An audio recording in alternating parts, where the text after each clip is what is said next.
একটা জাহাজের দাম যদি হয় ১০০ থেকে ২০০ কোটি টাকা, তবে সেটি ডুবে গেলে কেন তুলে ফেলা হয় না?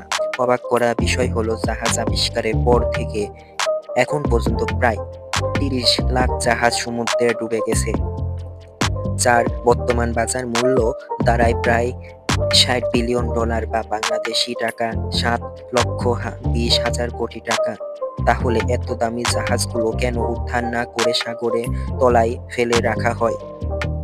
এর প্রধান কারণ হলো উদ্ধার কাজের আকাশচুম্বী খরচ। যেমন ২০১২ সালে কোস্টা কনকর্ডিয়া নামে একটি বিশাল জাহাজ সমুদ্রে ডুবে যায়। এটি তৈরি করতে খরচ হয়েছিল প্রায় ৬,০০০ কোটি টাকা।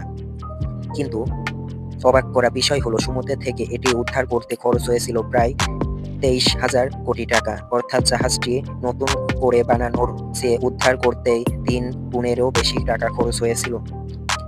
শুধু টাকাই নয়, গভীর সমুদ্রে থেকে জাহাজ তোলা প্রচুর ঝুঁকিপূর্ণ এবং এতে কয়েক বছর সময় লেগে যায়। তাই যখন উদ্ধার খরচ জাহাজের মূল্যের চেয়ে বেশি হয়ে যায়, তখন সেটিকে তার তোলা হয় না। এ কারণে কোটি কোটি টাকার সম্পদ আজও সমুদ্রের তলায় চিরতরে পড়ে রয়েছে।